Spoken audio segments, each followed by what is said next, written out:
Outsourcing আন্দোলনের গতিকে আরও ত্বরান্বিত করতে আমাদের চ্যানেলটিতে অবশ্যই সাবস্ক্রাইব করুন। আপনাদের লাইক, কমেন্ট, সাবস্ক্রাইব আমাদের নতুন নতুন ভিডিও দিতে উৎসাহ যোগায়। ধন্যবাদ। বাংলাদেশ কাজেই একই প্রতিষ্ঠানে দুর্নীতি চলবে না, অবিলম্বে এই দুর্নীতি বাতিল করতে হবে। আমরা দেখছি প্রায় 50,000-এর মতো দৈনিক মজুরি ভিত্তিক শ্রমিক অথবা কর্মচারী, আজকে তাদের নামটা পর্যন্ত আপনারা ঠিক করেন নাই। তাদের পরিচয় কি? এই শ্রম ভবন দেশের শ্রমিকের অধিকার, তাদের আইন, তাদের সমস্ত কিছু পরিচালনার দায়িত্বে আছে।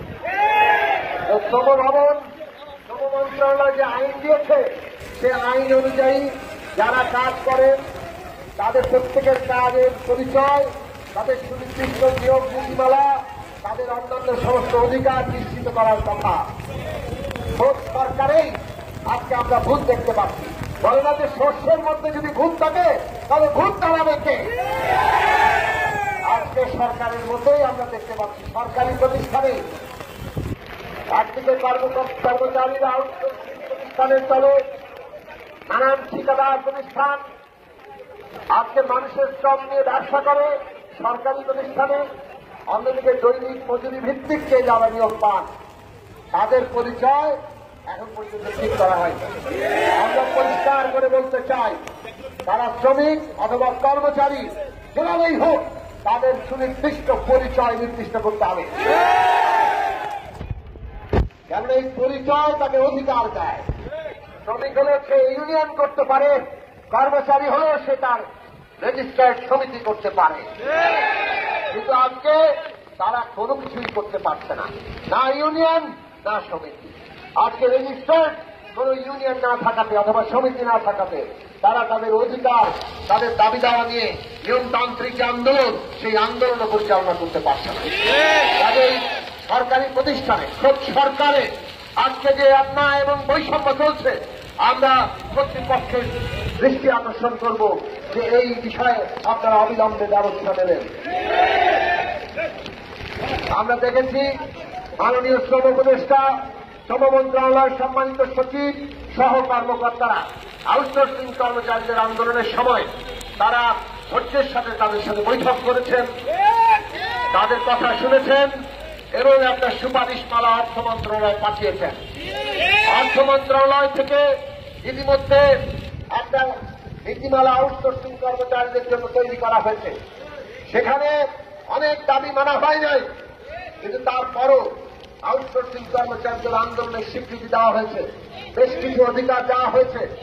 কিন্তু আমরা আশ্চর্যের সাথে লক্ষ্য করলাম যে অর্থ মন্ত্রণালয় সেইখানে স্বতঃপ্রণোদিত হয়ে দৈনিক মজুরি ভিত্তিক শ্রমিকদের জন্য অথবা কর্মচারীদের জন্য কিছু নীতিমালা সেখানে লিপিবদ্ধ করেছেন, কিন্তু সেই নীতিমালা আগে এই দৈনিক মজুরি ভিত্তিক শ্রমিক অথবা কর্মচারীরা যে অধিকার পেতেন সেইগুলো অনেকগুলো কেড়ে নেওয়া হয়েছে। এইটা কেমন নীতিমালা হলো? আপনারা নীতিমালা করেন আন্দোলনের পরিপ্রেক্ষিতে, বাস্তবতা সময় অনুযায়ী, তাতে মানুষের কিছু উন্নতি হয়।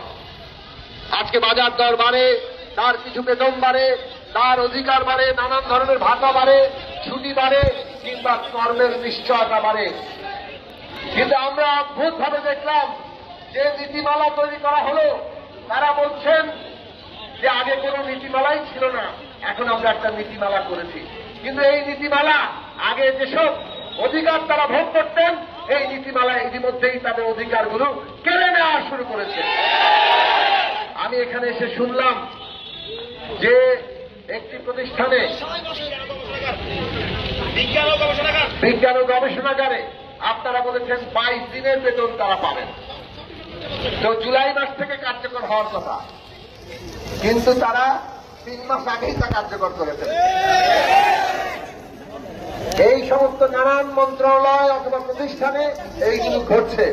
মাননীয় অর্থ উপদেষ্টা, মাননীয় সম্মানিত অর্থ সচিব, আমরা আপনাদেরকে বলতে চাই, বাস্তবে কি ঘটছে সেইটার দিকে আপনারা নজর দিবেন, সেই বিবেচনা আপনারা করবেন। কারণ বাস্তবে আপনারা যে উদ্দেশ্য নীতিমালা করতে চেয়েছেন, সেই উদ্দেশ্য এই মজুরি, দৈনিক মজুরি ভিত্তিক শ্রমিক কর্মচারীদের জন্য হিতে বিপরীত হয়েছে। তাদের যে অধিকারটুকু ছিল সেটাও অনেক ক্ষেত্রে খর্ব করে দেওয়া হয়েছে।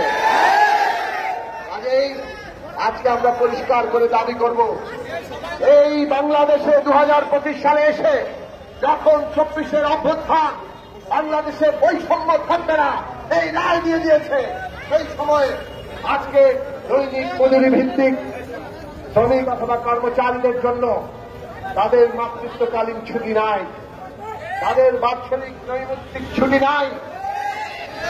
অবিলম্বে তাদের মাতৃত্বকালীন ছুটি এবং বাৎসরিক নৈমিত্তিক ছুটি দিতে হবে। আজকে এই 2025-এ এসে সরকারি অফিসে কাজ করেন, কিন্তু তাদের উৎসব বোনাস নাই, বৈশাখী ভাতা নাই, ঝুঁকি ভাতা নাই, অধিকার ভাতা নাই, চিকিৎসা ভাতা নাই, শিক্ষা ভাতা নাই। অথচ একই অফিসের সমস্ত বড় কর্তারা এমনকি যারা স্থায়ী কর্মচারী আছেন তারাও এই সব ভাতা অথবা উৎসব বোনাস এগুলো তারা পাচ্ছেন। এইটা আপনাদের একটুও বিবেকে বাধে না যে যারা এখানে কাজ করছে, যাদের সেবা আপনারা গ্রহণ করছেন, যাদের সেবা ছাড়া আপনাদের অফিস চলে না বলেই তাদের সেবা আপনারা নিচ্ছেন, তাদেরকে এই সমস্ত অধিকার থেকে বঞ্চিত করছেন। কাজেই এটা কোনোভাবেই গ্রহণযোগ্য হয় না। আপনাদের নীতিমালায় অবশ্যই উৎসব বোনাস সহ সকল ধরনের সরকারি ভাতা যেটা অন্যান্যরা পায় সবই দৈনিক মজুরি ভিত্তিক শ্রমিক এবং কর্মচারীদের পেতে হবে। সেই অনুযায়ী আপনারা চাকরির নিশ্চয়তা, আমরা আউটসোর্সিং কর্মচারীদের আন্দোলনের সময় বলেছি চাকরির নিশ্চয়তা প্রত্যেক মানুষের একটা মৌলিক অধিকার। শ্রমিকরা আন্দোলন করে চাকরির নিশ্চয়তার জন্য। আজকে সরকারি অফিসে চাকরির নিশ্চয়তা নাই। আউটসোর্সিং নীতিমালা পরিষ্কার করে লেখা হয়েছে কোন ঠিকাদার কোম্পানি কোন আউটসোর্সিং কর্মচারীকে নিজেদের ইচ্ছা মতো ছাঁটাই করতে পারবে না। অবশ্যই ওই প্রতিষ্ঠানের কর্মকর্তাদের অনুমতি কিংবা তাদের সম্মতি লাগবে। আজকে দৈনিক মজুরি ভিত্তিক শ্রমিক কর্মচারী তাদেরকে অবশ্যই তাদের চাকরি যদি কেউ ছাঁটাই করতে হয়, তার বিরুদ্ধে কোনো অভিযোগ থাকে, অভিযোগের যথাযথ তদন্ত এবং পুরো একটি প্রক্রিয়া ছাড়া কাউকে যখন তখন ছাঁটাই করা যাবে না।